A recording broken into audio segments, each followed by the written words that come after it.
Nos encontramos en una emisión más de La Náusea TV y en esta ocasión continuamos con nuestra serie titulada Los orígenes del Partido de la Revolución Institucional.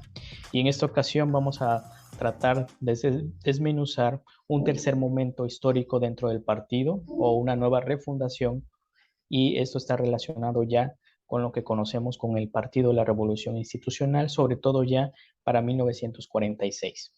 Y en esta ocasión nuevamente nos encontramos con Rafa de la Garza Talavera. Te damos la bienvenida. Hola, David, buenos días. Buenos días. Bueno, Rafa, antes de dar inicio, quisiera un poco contextualizar, porque me parece que ya hemos hecho casi prácticamente un recorrido muy interesante. En un primer momento estuvimos hablando acerca del PNR como un mecanismo de negociación, no solamente entre líderes políticos, sino también militares, ¿no? Subordinados a este partido naciente. Y sobre todo en segundo momento, que fue la refundación de este partido, ya con el Partido de la Revolución Mexicana, creado principalmente con Cárdenas, y es con Cárdenas quien se le da el origen a este partido, que va a recuperar la estructura territorial que tenía el PNR, pero agregándole también el matiz de tener sectores, ¿no? Sectores claves que van a ser corporaciones prácticamente integrados por obreros, campesinos, militares, que van a estar subordinados al presidente, ¿no? Y es en este mismo tenor donde el PRM se gesta como una construcción ya institucional, ¿no? Orquestado por Cárdenas, y que le va a dar camino, pero también desarrollo a políticos o a líderes regionales, pero también sectoriales, ¿no? Ujú. Para crear una construcción y tener una disciplina prácticamente extraordinaria y generar una captura de todo el funcionamiento social y político de nuestro país, ¿no? Y en esta misma estructura, pues estuvimos analizando las características, ¿no? Prácticamente de la institucionalización plena del caudillo, ¿no? En nuestro país, sobre todo para evitar esos riesgos de violencia que ya se habían marcado en nuestro país, ¿no? Y es en este mismo tenor donde ya estamos hablando para 1946, ya finales, cuando surge esta nueva refundación del Partido de la Revolución Institucional, ya con ideas distintas, ¿no? Ya no va a ser la figura del político militar, va a ser desplazada, y donde también de alguna u otra manera van a aparecer organizaciones sociales denominadas de clase media, ¿no? Va a aparecer en el escenario, pero también estamos hablando ya a finales del 40, la década de los 40, donde también está la figura de Miguel Alemán Valdés, este presidente, este veracruzano, y también pues en el escenario no solamente nacional, sino internacional, pues se va a encontrar los albores de la mejor época en términos económicos, ¿no? Sobre todo no solamente en México, sino en todo el mundo, Ujú. y va a haber un giro distinto de este partido, ¿no? Con ciertos matices, pero también hay que recordar que también en este mismo tenor donde aparece también el Plan Marshall, ¿no? Como también algo interesante, ¿no? En el escenario internacional, estamos en el periodo de Posguerra, la posguerra, sí. y la creación de otras organizaciones internacionales que posteriormente van a tener mucha injerencia, no solamente en México, sino en todo el mundo, ¿no? Y es en este mismo tenor, ¿no? Donde se está fraguando esta nueva tercera refundación, y donde bien lo he señalado, ya el militar ni el campesino van a ser las bases, digamos, de este partido, ¿no? Sí lo va a hacer en gran sentido el obrero, pero vamos a ver también el naciente ascenso de esta clase media, ¿no? En nuestro país, ¿no? Y bueno, en este mismo contexto, Rafa, ¿cuáles serían algunas de tus primeras impresiones? Sí, gracias, David. Me parece interesante tu introducción. Eh, Haciendo un breve recuento, pues es como una novela por capítulos, ¿no? En un primer momento, frente a la crisis política generada por el asesinato del general Obregón, surge una propuesta desde el poder, ¿sí? Para básicamente eh, conformar una estructura nacional que pudiera englobar todos estos partidos regionales dirigidos por militares, por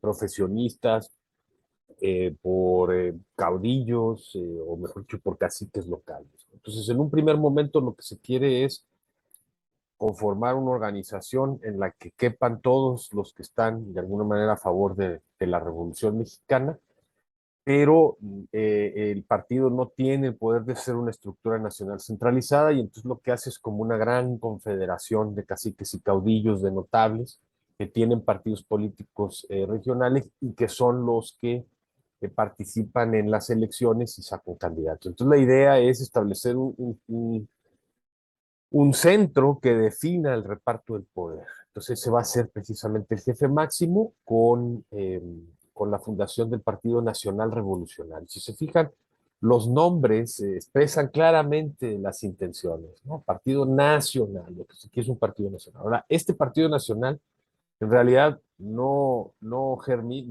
se da hasta 1933, cuando finalmente todos estos partidos locales desaparecen y todos se convierten en comités locales y estatales de lo que será el Partido Nacional Revolucionario. Esto fue en 1933. Y también dijimos que no existe una propuesta ideológica determinada, toda vez que de lo que se trata es de atraer a todos los que están a favor de la revolución en este gran frente político. Entonces no solamente se punteaba a las fuerzas vivas, a los campesinos, sino también a los pequeños propietarios, a los empresarios, etcétera, ¿no? Entonces tiene un relativo éxito, pero de alguna manera este es el inicio del Partido del Estado. Después, con el cardenismo, se ve la necesidad de ampliar la coalición, la gran coalición o este gran frente.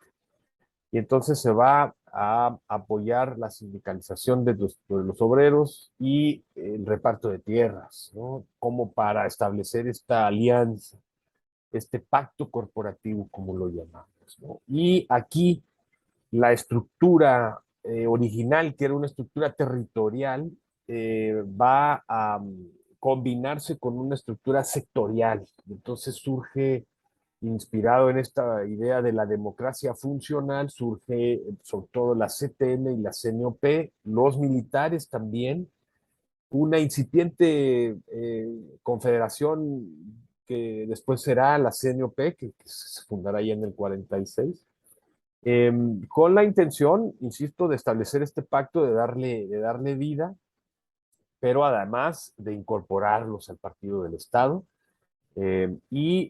No se incorpora a toda la sociedad, evidentemente hay sectores que van a ser los sectores en particular universitarios, pequeños propietarios, sector de profesionistas y la parte, digamos, del sinarquismo. Recordemos que el sinarquismo es una fuerza política importante y de ahí va a surgir el PAN, ¿no? Entonces, en 1939 surge el PAN como una respuesta a este partido, que además, ahora sí, precisamente en aras de fortalecer ese pacto corporativo con trabajadores y campesinos, va a plantearse como un partido por los trabajadores, por el fin de la lucha de clases, por el socialismo.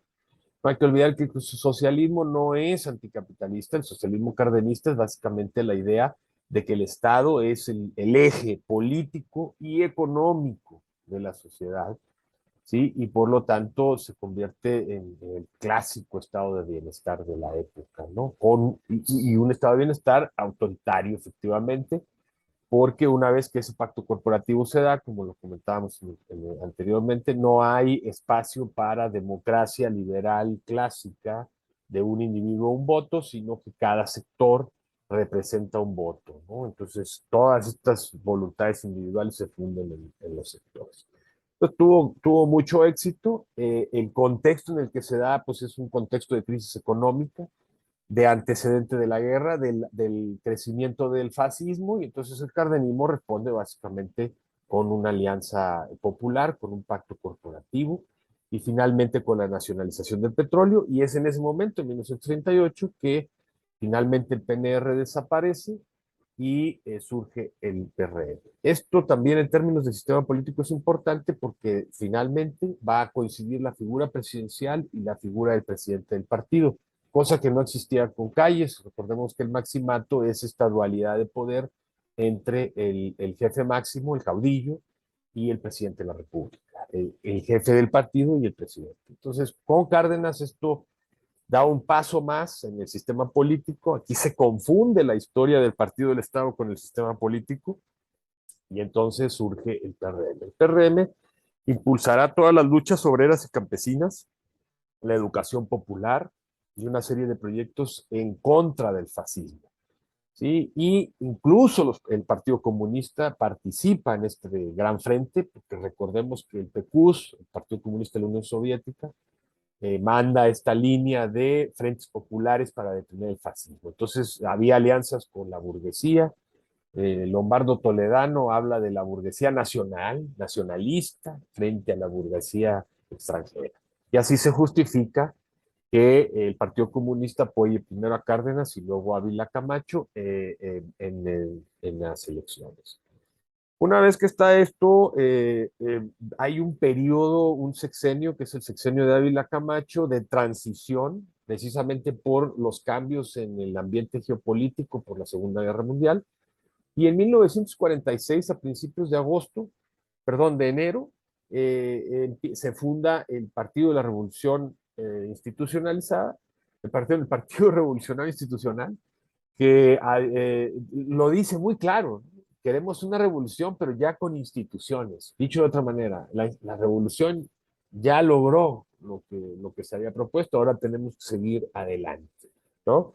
Pero ya con instituciones. No hay mayor oxímoron que el Partido Revolucionario Institucional. O sea, una revolución se supone que lo que hace es destruir instituciones y abrir el espacio para que eventualmente se creen otras. Pero bueno, lo que expresa es esta idea de ya se acabó esta efervescencia de participación política popular, ahora vamos a hacer instituciones que contengan eso y que abran el espacio a un desarrollo más acorde con las nuevas condiciones geopolíticas.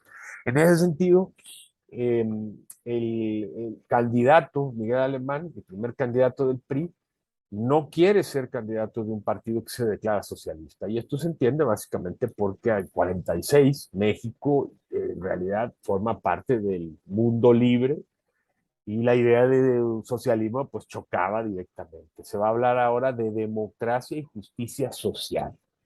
¿Sí? Ese va a ser el nuevo moto, digamos, del PRI y se queda atrás toda la cuestión socialista por, en parte, las necesidades que impone la geopolítica y en parte también por el talante de Miguel Alemán, que tiene una visión moderna, es el primer civil que va a acceder a la presidencia de la República. ¿Cuáles son los cambios al interior del Partido del Estado? Bueno, lo más importante aquí es, como les decía en esta novela, primero metemos en el grupo, metemos en el partido del Estado a los caudillos, a los caciques, a los notables, ¿no? Porque esos son los que queremos que no se rebelen y que estén constantemente fomentando la inestabilidad política. Luego vamos a meter, ahora sí, a obreros y campesinos organizados, ¿sí? En lo que serían la confederación, en los sindicatos, en la CTM y en lo que serían ligas de comunidades agrarias que son la base de el sector campesino. Pero hay un sector que no está, que es la clase media. ¿Sí? Y entonces es precisamente cuando la CNOP surge, ya tal como la conocemos ahora, desaparece el sector militar, esto ya había desaparecido con Ávila Camacho, y entonces la CNOP lo que va a hacer es incorporar a sectores que se habían opuesto al cardenismo, como el sector universitario y como la clase media profesionista, los pequeños propietarios, ¿sí? Y entonces la CNOP va a conformar al sector de las clases medias que eran abiertamente críticos de la propuesta popular nacionalista y socialista del cardenismo.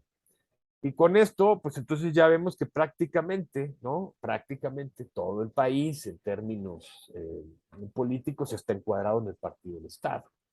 Esta propuesta de la CNP no es solamente encuadrarlos, sino darles diputaciones, darles gobernaturas, y entonces evidentemente el sector militar pasa a un segundo término.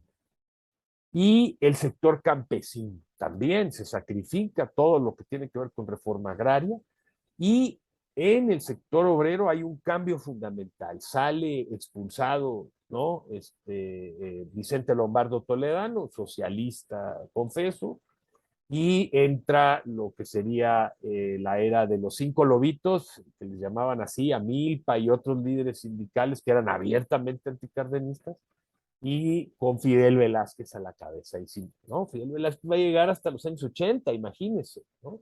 Entonces ahora sí ya tenemos un partido, ¿sí? Que básicamente tiene encuadrados a los sectores, ¿sí? Los tiene dentro del partido, se mantiene la doble estructura territorial y sectorial, ¿sí? Y entonces lo que tenemos ya es el inicio de una era en la que el presidencialismo mexicano, ¿sí?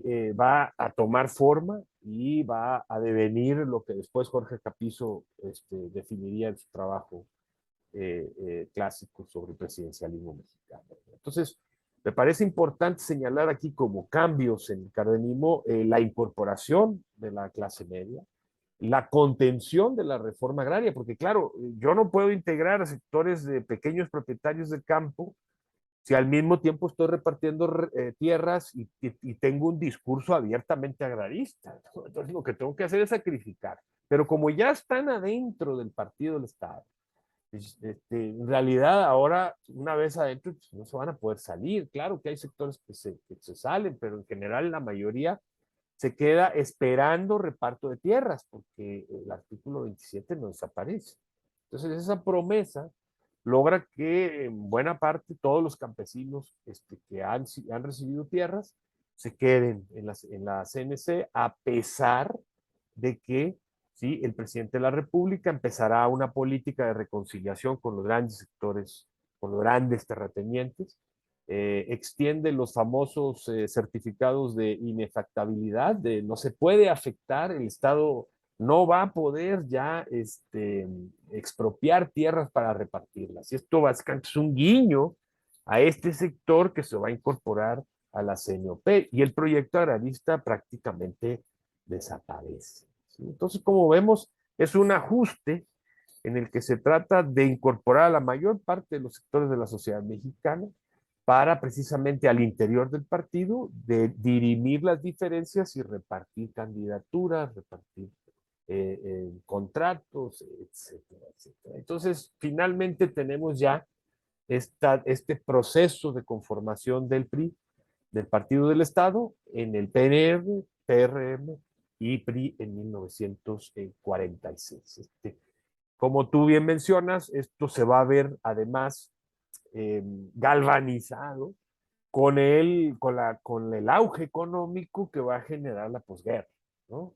Entonces, claro, va a haber posibilidades de repartir. Pero en este momento también empieza un proceso en el cual el partido, ¿sí? Si bien tiene todavía un auge, eventualmente va a abandonar todas las propuestas revolucionarias. Daniel Cosío Villegas en ese momento, 1946, 47, por ahí, perdonen, no necesito de memoria, escribe un artículo en un periódico nacional y dice, la revolución ha muerto. Básicamente el artículo habla del abandono de las banderas de la revolución, pero lo que Daniel Cosío Villegas plantea al final, ¿no? Que es una crítica que podemos compartir o no, es que los hombres de la revolución no han estado a la altura de lo que la revolución planteó. Es una crítica directa, sobre todo a Miguel Alemán. Algunos dicen que era porque Daniel Cosío Villegas, que tenía pretensiones políticas, el alemanismo no lo incluye y entonces, no, despechado, critica. Yo creo que más allá de eso, Daniel Cosío Villegas es un gran conocedor del sistema político mexicano y básicamente lo que dice es que algo que es real, la revolución y sus banderas no son más el proyecto del Estado, no son más el alma del partido del Estado, ni del presidente. Entonces, esto inicia una etapa que está magistralmente retratada en La Ley de Herodes, esta película, ¿no? Que forma parte de una trilogía, en donde básicamente lo que vemos es que la Constitución pasa a ser un libro, ¿no? Que cuando se abre en esta escena está hueco, lo que tiene adentro es una pistola, ¿no? Es decir, el autoritarismo, ¿no? Por encima de la ley. Y todo esto salpicado de corrupción, evidentemente. ¿Sí? El político va a tener alianzas con los grandes empresarios y la corrupción va a ser el aceite que lubrique esta máquina, ¿no? Para mantener el poder político y para lograr ganar elecciones. Porque efectivamente, y con este término, la democracia, entendida básicamente como en el aspecto, en el términos minimalistas, es fundamental. Ahora el partido va a tener realmente no tanto una función política de organización social como la tuvo con el PRM, o de encuadramiento de caciques y caudillos con el PNR, sino de elecciones. Frente a esta idea del mundo libre y de la democracia versus el comunismo, se necesita una democracia, al menos electoral, yo no conozco otra en términos liberales, ¿sí? Para generar elecciones sí, regulares, ¿sí?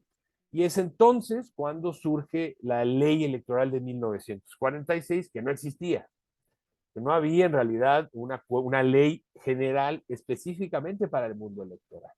Entonces, como ahora las cuestiones electorales cobran una dimensión diferente en términos de la alianza con Estados Unidos y pertenecer al mundo libre, pues las elecciones hay que regularlas y obviamente esta ley no es para ampliar la participación política, sino para restringirla a básicamente el PRI, el PAN. Y la primera decisión importante que podemos tener del Partido de la Revolución, que es el Partido Popular, encabezado precisamente por Vicente Lombardo Toledano, cuando es expulsado, ¿sí? Del Partido del Estado por las fuerzas de Fidel Velázquez y de los cinco lobitos, de los llamados cinco lobitos. Entonces, recordemos que Vicente Lombardo Toledano es un entusiasta seguidor del general Cárdenas, perdón, de Miguel Alemán, lo bautiza como el cachorro de la revolución, pero una vez que gana la elección el nuevo PRI, pum, el nuevo Partido del Estado lo expulsa y entonces funda el Partido Popular. Entonces ya vamos a tener ahí el diseño básico que va a conformar hasta los años 80, que es un partido de centro, ¿no? Que sería el PRI, un partido de derecha, que sería el PAN, y un partido de izquierda, que sería el Partido Popular. Ya está, si se fija, conformado no solamente el Partido de la Revolución, el Partido del Estado, sino el propio sistema de partidos, sí, que está definido en la ley electoral de 1946, que será la primera ley general de las elecciones, y que no va a ser reformada hasta los años 60. Entonces, yo creo que aquí vemos, ¿no? Cómo todo este proceso que parte en 1929 culmina en 1946. Sí, estamos hablando, pues, ¿de cuántos años? Como de 17 años, ¿no? 17 años se logra esto y a partir de ahí el PRI gobernará y tendrá básicamente el control del poder hasta 1997, que pierde el Congreso, la mayoría absoluta en el Congreso, y el año 2000 cuando pierde la presidencia. Entonces, claro, entre 1946 y 2000 hay mucho trecho, pero ya no hay transformaciones importantes. A partir del 46 el Partido del Estado está ya maduro, listo para imponer un autoritarismo, si ustedes quieren, democrático, por llamarlo de alguna manera, ¿no? Y que va a regir básicamente todo el proceso hasta tal vez en los años 70, con el antecedente del 68, y previamente con las huelgas ferrocarrileras que van a poner en duda este modelo, pero que bueno, pues ese lo veremos ya en otra ocasión, ¿no? Entonces, sí, sí me parece que el PRI como tal logra la incorporación de ese último sector, ¿sí? Y ideológicamente mantiene esta cierta ambigüedad que tenía el PNR para poder aliarse con todos los sectores, desde los más radicales hasta los más conservadores. Y bueno, Dicen que incluso fue tan exitoso el modelito que vinieron de otros países, de Haga, a ver cómo le hacían, cómo le habían hecho, etcétera. Eso es lo que dicen, a mí no me consta. Pero creo que eh, con esto tenemos ya conformado lo que será el PRI hasta la fecha, ¿no? Hasta hoy. Así es, gracias, Rafa. Me parece que has dado una amplia gama de análisis sobre este partido y sobre todo, como bien lo has señalado, ¿no? En el fondo me parece que nuevamente el PRI se establece como un partido no solamente de Estado, sino un partido sin una ideología definida, ¿no?